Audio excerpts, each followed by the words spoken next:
history, the Catholic Church has held major influence and power over the lives of many people.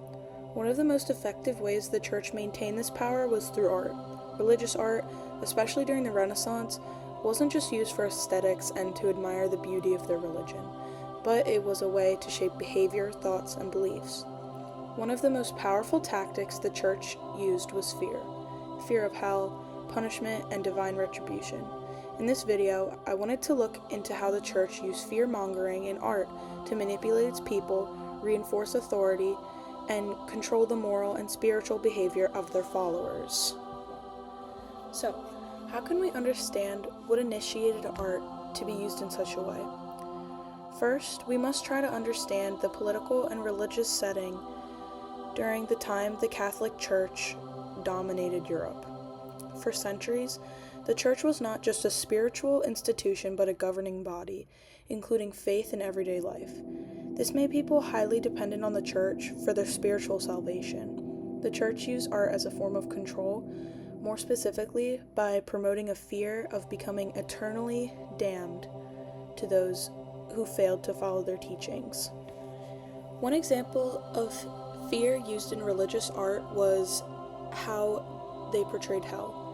These paintings were often graphic and horrifying, designed to instill terror in the viewer.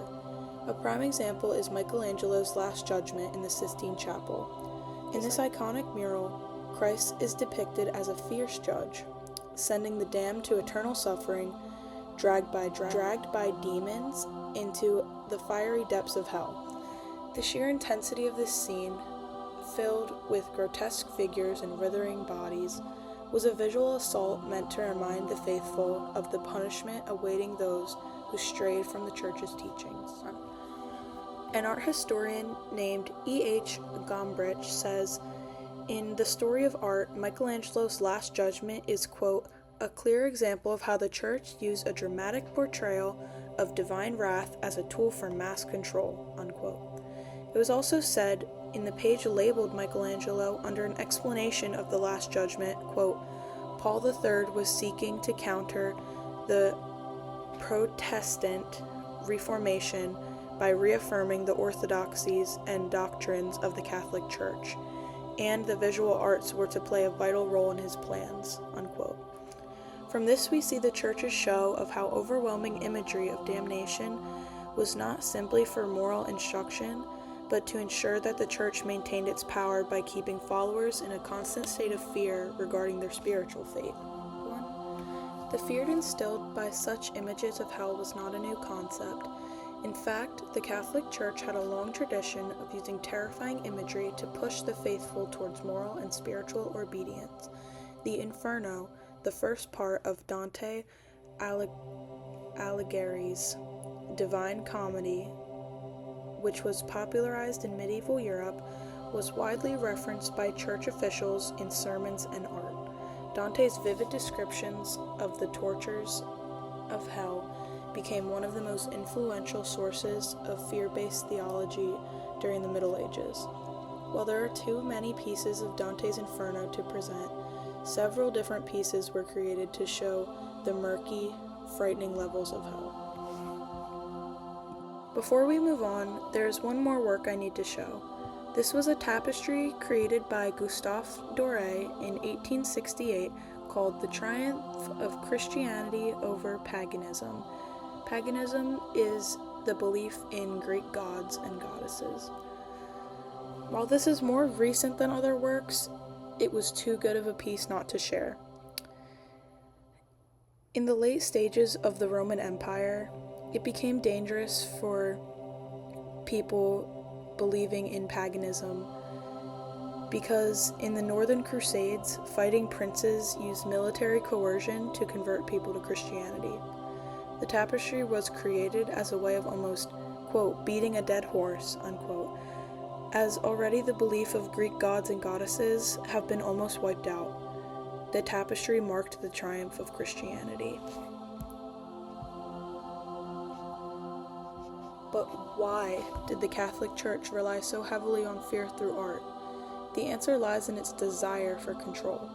Control over the spiritual lives of its followers and even their social and moral behavior. The more fearful the public was of this internal punishment, the higher the chance they'd follow the church's teachings. This control was reinforced through the use of religious art that not only conveyed the divinity of God, but more importantly, the inhumane consequences of sin. It's also important to note that the vast communities were illiterate.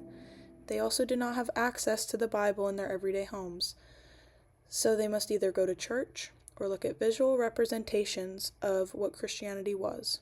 So all the horrifying content that was being displayed through paintings like The Last Judgment was all the public had to get an idea of what would happen if they went against God. It extended beyond the walls of the churches, influencing social behavior and shaping societal norms. It was in this context that works like The Triumph of Christianity were more than just religious expressionism. They were social and political tools that kept people in line both spiritually and morally. As scholar Karen Armstrong says regarding her book, The History of God, she explains at the outset why early in their history human beings needed a God idea to impart some meaning to a world that mystified, awed, and frequently overwhelmed them. Throughout my research, I realized the church had created an emotional bond with people by using forms of ethos and pathos to tie followers to its authority. Art, in this way, became both a form of admiration and a tool of control. It was truly upsetting as I realized these works in the hands of the Catholic Church throughout history demonstrated how fear, when carefully manipulated and crafted through art, can shape belief, behavior, and society. Thank you for watching. My sources are in the description below.